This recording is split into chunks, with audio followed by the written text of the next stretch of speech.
Hello hi सांग मैंने आज आ गोटे नुआ वीडियो को स्वागत। आज आम बनइबा मटन। प्रथमे आलू को भल भाव धोई नवा। भल भाव आलू माटी फाटी लगी तो धोई दी तापर आलू टी काटी नवा। तापर कड़ई बसई दबा तेल गरम हो गला एवं आलू टी पकई दबा कड़ई रे आलू टी भल भाव पोड़ पोड़ कि भाजी नवा। देखु आलू टी आम पकई भाजी नवा भल भाव एकर सेकर कर पलटई दबा दी पट सीझी आलूर। एबे देखंतु आलूर कलर धीरे धीरे आसीगला। आलू रेडी हो गला। वर्तमान वर्तमान आलू आमर रेडी। मटन भी आसी जाइए। तेल गरम कर नवा। खाड़ा मसला सबू तेल रे पकई दबा। तेल गरम हो जाइए। तापर पियाज पकई किछि समय पियाज को जारिबा। गैस रो फ्लेम टिके हाई रखिबा।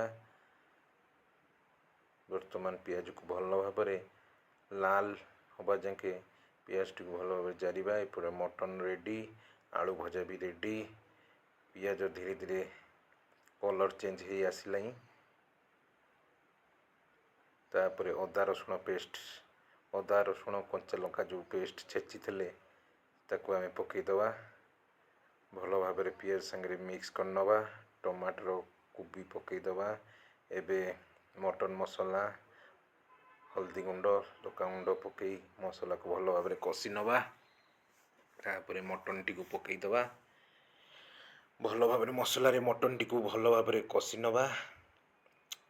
एकर सेकर कर भल भाव मटन को मिक्स करदबा। देखंतु मसला कषि आसला केमी कलर देखा जाउची। तेल अंश भी आसला। मटन एवं धीरे धीरे पूरा रेडी हवा को आसला। भल भाव मसला को मिक्स करदबा। तापर मटन टी हार्ड थाए से गोटे सीटी लगेदबा। एबे रेडी हो गला किशोर भाई का मटन। धनिया पत्र काटी तापर चुन चुन करी धनिया पत्र पकई नवा। देखंतु एबे रेडी हो गला किशोर भाईना स्टाइल रे मटन। देखंतु केते बढ़िया हेची। देखि पारुथे आपण माने मटन झोल मटन आलू सबू केते बढ़िया देखा जाउची। खाइया को बहुत टेस्ट। आपण माने एई परि भाबरे थरे मटन बनई खाआंतु। देखंतु मटन केमिति हेची। आपण माने भी थरे एई परि भाबरे मटन बनांतु।